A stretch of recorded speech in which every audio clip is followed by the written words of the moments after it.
Welcome guys. आज हम पढ़ेंगे solubility of solid in liquids.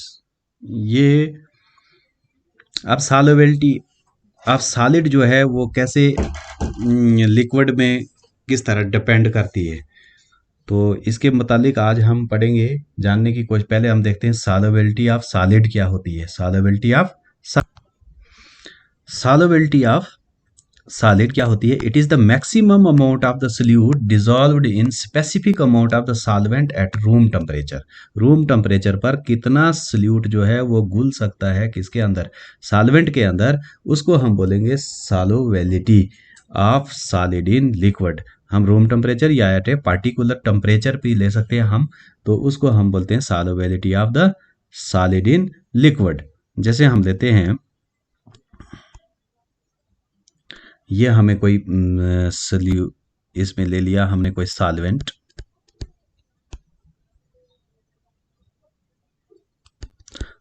ले लिया हमने। फॉर एग्जांपल ये वाटर ले लिया हमने सॉल्वेंट। अब इसमें डाल दी हमने शुगर। ये इसमें क्या होगी? डिसॉल्व होगी, तो बन जाएगा हमारे पास, क्या बनेगा? सॉल्यूशन। क्या बनेगा? सॉल्यूशन बनेगा। तो इसमें दो किस्म की इंट्रैक्शन होगी, एक सोल्यूट और सॉल्वेंट की इंट्रैक्शन, दूसरा होगा ये सोल्यूट और सोल्यूट की इंट्रैक्शन। जो सॉल्वेंट और सोल्यूट की इंट्रैक्शन होगी उसको हम बोलेंगे डिसोलेशन, और जो इंट्रैक्शन होगी सोल्यूट और सोल्यूट की उसको बोलेंगे हम क्रिस्टलाइजेशन। यहां पर क्या होगा? Here solute and solvent interact, this interaction is known as dissolution. उसको क्या बोलेंगे? डिसोल्यूशन। और interaction between solute and solute is known as crystallization. हम देखते हैं कि कुछ खांड घुल रही है और कुछ नीचे जाके ऐसे ही हमें मिल जाती है, ये वापस सोल्यूट और सोल्यूट की इंट्रैक्शन से ये नीचे बॉटम पे बैठ जाती है जाके, तो उसको हम बोलेंगे सोल्यूट एंड सोल्यूट इंट्रैक्शन। और जो घुल रही है उसको बोलेंगे solvent and solvent interaction.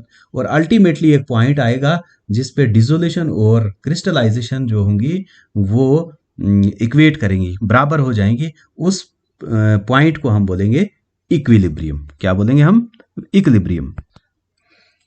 Ultimately a point reached when the rate of dissolution becomes equal to the rate of crystallization. This point is known as equilibrium. मतलब इसमें क्या होगा? सॉल्वेंट और प्लस सोल्यूट,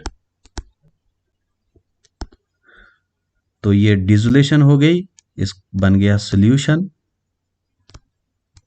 और ये वापस अगर आ जाता है, सोल्यूट और सॉल्वेंट अलग अलग हो जाता है सोल्यूट सोल्यूट इंट्रैक्शन की से, तो वो हो गया क्रिस्टलाइजेशन। इसको बोलेंगे ये क्रिस्टलाइजेशन, और ये हो गया dissolution.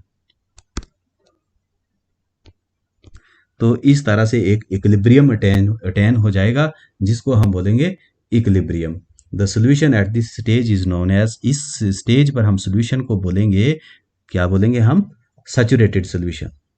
The solution at this stage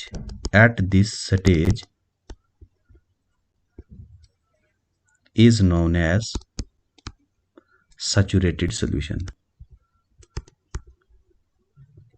saturated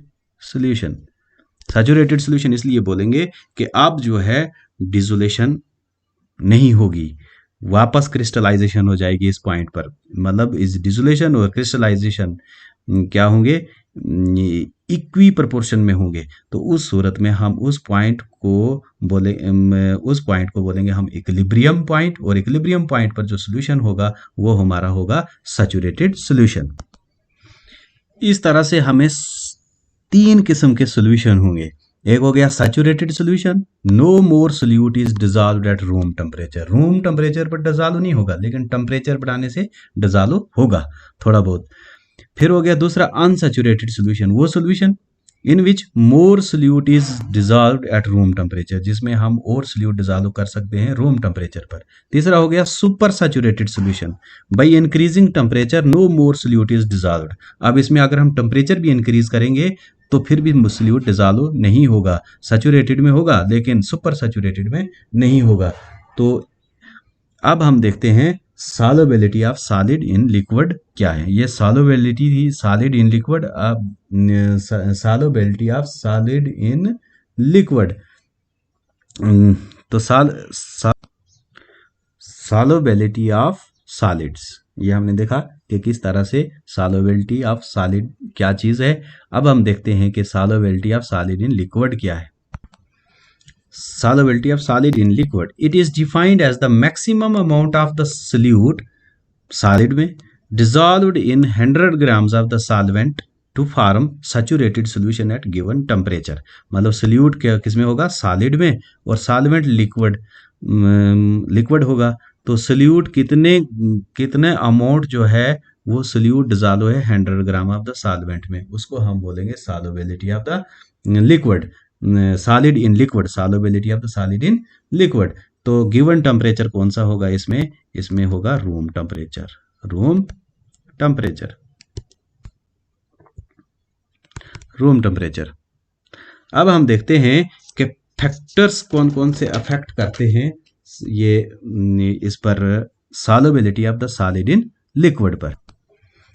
factors which affect the solubility of the solid in liquid. पहला फैक्टर है nature of solute and solvent. ये कैसे express? It is expressed by saying like dissolves like, जैसे हमने solubility of gas में किया था, like dissolves like. मतलब एक जैसे होंगे तो आपस में घुल जाएंगे, अगर नहीं होंगे तो नहीं होंगे। इसका मतलब हो गया, it means polar substances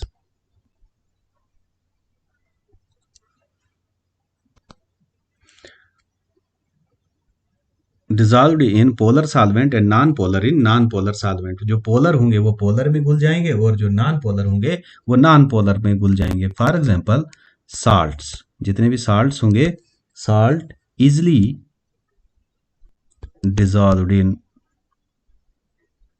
dissolved in water then sugar, क्योंकि इसके आयन बनते हैं साल्ट के, ये इजिली डिजॉल्व हो जाएगा पोलर सॉल्वेंट वाटर में। तो शुगर जो है, शुगर आसानी से डिजॉल्व नहीं होगी वाटर में। तो जो पोलर, कहने का मतलब है कि जो पोलर्स होंगे सोल्यूट जिनमें आयन बनेंगे, जैसे साल्ट है, जैसे हम सोडियम क्लोराइड लेते हैं तो इसके Na positive plus Cl negative ion बन जाएंगे, तो ये इजिली डिजॉल्व हो जाएंगे वाटर में।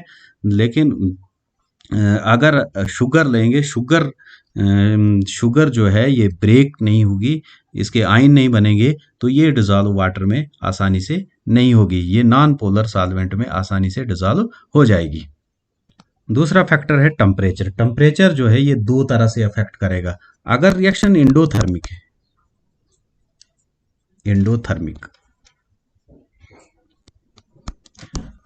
एंडोथर्मिक रिएक्शन है, तो इसमें सॉल्युबिलिटी इंक्रीज होगी विद इंक्रीज इन टेम्परेचर। इसमें क्या होगा? Solubility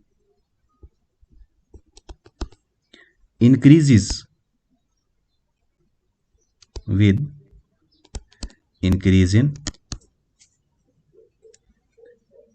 in temperature।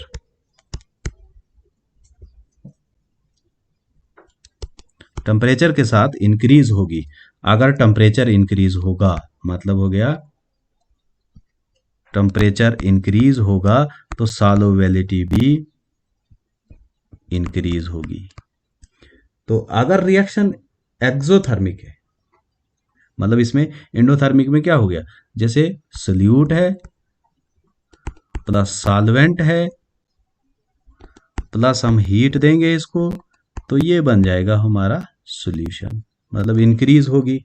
दूसरा है एक्सोथर्मिक रिएक्शन। अगर रिएक्शन एक्सोथर्मिक है, एक्सोथर्मिक रिएक्शन पहले ही हीट इवॉल्व हो रही है, तो इस कंडीशन में सॉल्युबिलिटी क्या होगी? अगर हम टेम्परेचर इंक्रीज करेंगे, टेम्परेचर इंक्रीज होगा तो सॉल्युबिलिटी जो है वो डिक्रीज होगी। Solubility decreases with increase in temperature, मतलब solubility decreases with increase in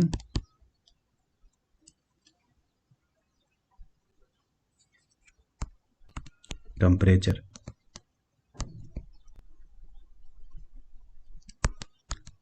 solubility decrease हो जाएगी इंक्रीज इन टेम्परेचर अगर रिएक्शन एक्सोथर्मिक है।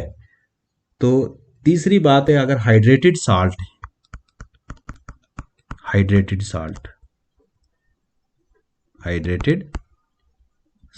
जो जैसे हमारे पास है, जिसमें क्या होता है, लिथियम,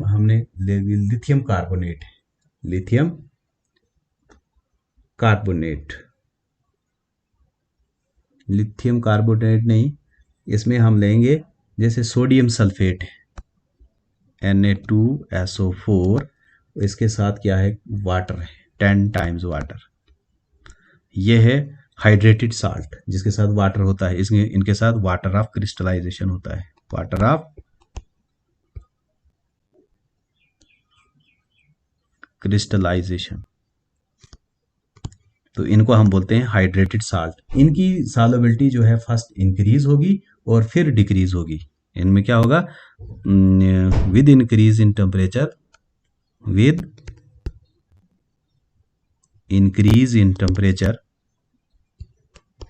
solubility first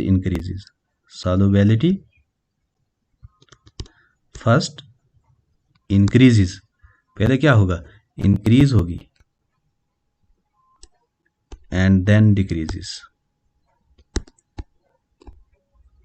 और उसके बाद फिर डिक्रीज हो। अब सॉल्युबिलिटी डिक्रीज क्यों होगी उसके बाद, क्योंकि वाटर जो क्रिस्टलाइजेशन होगा, क्रिस्टलाइजेशन का वाटर जो है उनके पास वो कंप्लीटली डिसअपियर हो जाएगा। The solubility first increases when the water of crystallization completely disappear, then their solubility decreases. और उस पॉइंट को जहां पर उनकी सॉल्युबिलिटी जो है इंक्रीज होते मैक्सिमम होगी, उस पॉइंट को हम बोलते हैं transition temperature. The solubility decreases after transition temperature because at this stage they last water of crystallization. Crystallization का जो वाटर होगा वो सारा खत्म हो जाएगा उनके। अगर हम ग्राफिकली देखेंगे, देखो इसमें हमने क्या लिया, जैसे सोडियम सल्फेट, और अगर हम देखेंगे इसमें in case of temperature endothermic reaction में हम ले जाएंगे एग्जाम्पल ले जाएंगे इधर हम NaCl, और ये इंडोथर्मिक रिएक्शन है। और इसमें अगर हम एक्सोथर्मिक में लेंगे तो इसमें हम एग्जाम्पल ले जाते हैं हम लिथियम कार्बोनेट की,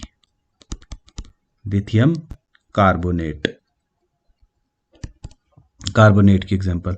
अगर हम इनका ग्राफ ड्रा करें, करते हैं, ये ले जाते हैं हम सॉल्युबिलिटी इस तरफ एक्स एक्सिस पे, और इस पर ले जाते हैं हम टेम्परेचर, ये क्या है, टेम्परेचर, और इस तरफ से ले जाते हैं हम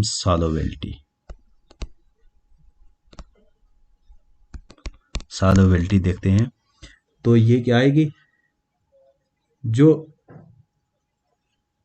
इंडोथर्मिक रिएक्शंस है जैसे हमें लिया, ये कंटिन्यूअसली इंक्रीज होगा, जैसे NaNO3 इंडोथर्मिक के केस में। अगर हम देते हैं लिथियम सल्फेट तो इसकी सॉल्युबिलिटी डिक्रीज होगी, लिथियम कार्बोनेट या लिथियम सल्फेट भी, क्योंकि ये इंडोथर्मिक, लिथियम कार्बोनेट की, तो इसमें सॉल्युबिलिटी डिक्रीज होगी। तो इसमें सॉल्युबिलिटी इंक्रीज होगी क्योंकि ये इंडोथर्मिक रिएक्शन है, तो सॉल्युबिलिटी इंक्रीज होगी। या फिर पोटेशियम आयोडाइड है, सोडियम क्लोराइड है, potassium iodide, sodium chloride, NaCl, इनकी सॉल्युबिलिटी इंक्रीज होगी, इनकी सॉल्युबिलिटी डिक्रीज होगी। अगर हम देखते हैं हाइड्रेटेड साल्ट में, हाइड्रेटेड साल्ट में फर्स्ट इंक्रीज होगी, ये सॉल्युबिलिटी ली हमने, और क्या लिया हमने इस साइड पे, टेम्परेचर लिया वाई एक्सिस पर। ये 0 से शुरू है, ये टेम्परेचर आ जाएगा 1 2 3 4 हम रख सकते हैं यहाँ पर, 5 10 15 20। तो ये हमने इस पर ले लिया। अगर हम सॉल्युबिलिटी ले रहे हैं और इस तरफ हम टेम्परेचर ले रहे हैं, तो इनका कुछ ग्राफ इस तरह से बनेगा, पहले इंक्रीज होगी और फिर डिक्रीज होगी, और पहले इंक्रीज हो रही है फिर डिक्रीज हो रही है। जैसे Na2SO4 10 टाइम्स वाटर लिया हमने, तो सॉल्युबिलिटी पहले इंक्रीज हो रही है फिर डिक्रीज हो रही है। तो इस जहां पर मैक्सिमम है इसको हम बोलते हैं ट्रांजिशन टेम्परेचर, ट्रांजिशन टेम्परेचर। तो इस तरह से हम इसका ग्राफ ड्रा कर सकते हैं। इस तरह इसमें भी हम ले जाते हैं 0 5 10 15 20, इस तरह भी लेते हैं 5 10 15 20 25। इस तरह से हम इस तरफ सॉल्युबिलिटी लेंगे, एक्स और एक्स एक्सिस पे लेंगे हम टेम्परेचर, और वाई एक्सिस पर सॉल्युबिलिटी। इस तरह से एक्स एक्सिस पर टेम्परेचर, वाई एक्सिस पर सॉल्युबिलिटी। तो इस तरह से कुछ ग्राफ आएगा। इसमें तो कंटिन्यू इंक्रीज हो रहे हैं एंडोथर्मिक रिएक्शन में, एक्सोथर्मिक में कंटिन्यूसली डिक्रीज हो रहे हैं, टेम्परेचर के साथ सॉल्युबिलिटी डिक्रीज हो रही है। और अगर हम सॉल्युबिलिटी देखेंगे हाइड्रेटेड साल्ट में, तो इसके पहले इंक्रीज होगी ट्रांजिशन टेम्परेचर तक और फिर डिक्रीज होगी। इस तरह से टेम्परेचर अफेक्ट करेगा किसके ऊपर, ये solubility of solids in liquid के ऊपर। अगर हम देखते हैं प्रेशर, प्रेशर का इस पर कोई खास इफेक्ट नहीं पड़ता है। प्रेशर, अगर हम तीसरा फैक्टर लेंगे प्रेशर, तो नो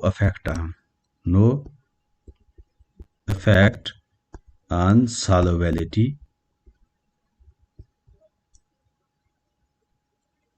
no effect on